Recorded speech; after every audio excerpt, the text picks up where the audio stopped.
दिगंबरा दिगंबरा श्रीपाद वल्लभ दिगंबरा दिगंबरा दिगंबरा श्रीपाद वल्लभ दिगंबरा दिगंबरा दिगंबरा श्रीपाद वल्लभ दिगंबरा दिगंबरा दिगंबरा श्रीपाद वल्लभ दिगंबरा दिगंबरा दिगंबरा. ऐकले का?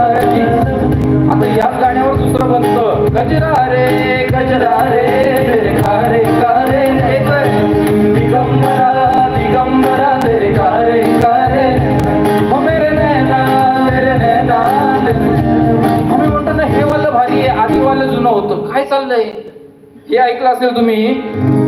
अच्युतं केशवं कृष्ण दामोदरं राम नारायणं जानकी वल्लभं कौन कहते हैं भगवान खाते नहीं पैर शबरी के जैसे खिलाते नहीं. अच्युतं केशवं कृष्ण दामोदरं राम नारायणं जानकी वल्लभं. नसेल आठवत तर याच गाण्यावरचं दुसरं ऐकवतो. मेरे महबूब मेरे सनम शुक्रिया मेहरबानी. आता टाळ्या वाजवायला लागले. फार लबाड आहेत बाबा तुम्ही पण.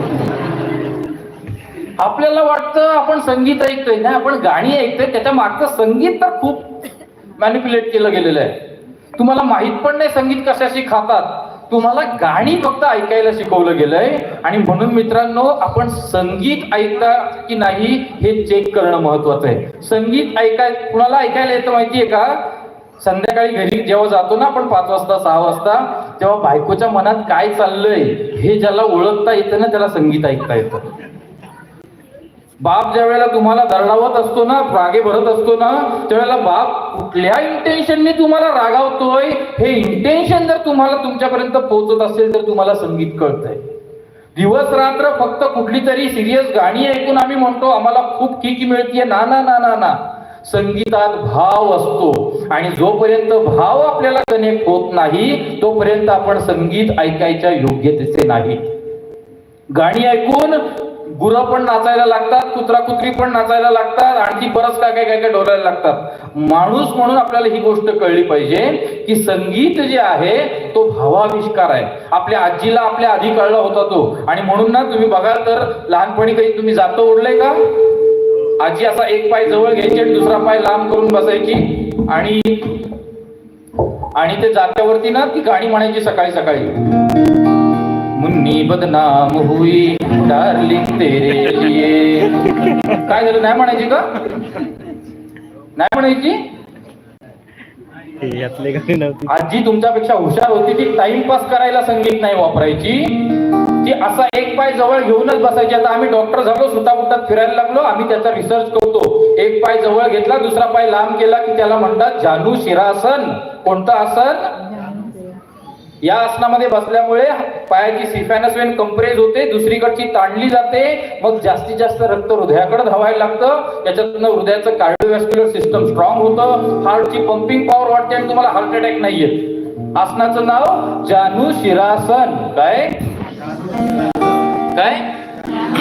चला 200 रुपये काढा.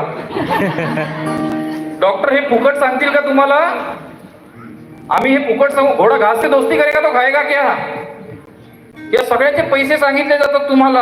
आजीने मात्र फुकट शिकवलं होतं. पुन्हा ती आजी आहे ना कोणती पण गाणी नाही म्हणायची. तिला तिच्या आयुष्याचं संगीत कळलं होतं, जीवनाचं संगीत कळलं होतं. जर हृदयाचा रक्त पुरवठा वाढतोय तर ऑक्सिजनचा सप्लाय वाढायला पाहिजे आणि म्हणून ती अशी गाणी म्हणायची ज्याच्यात प्राणायाम होईल.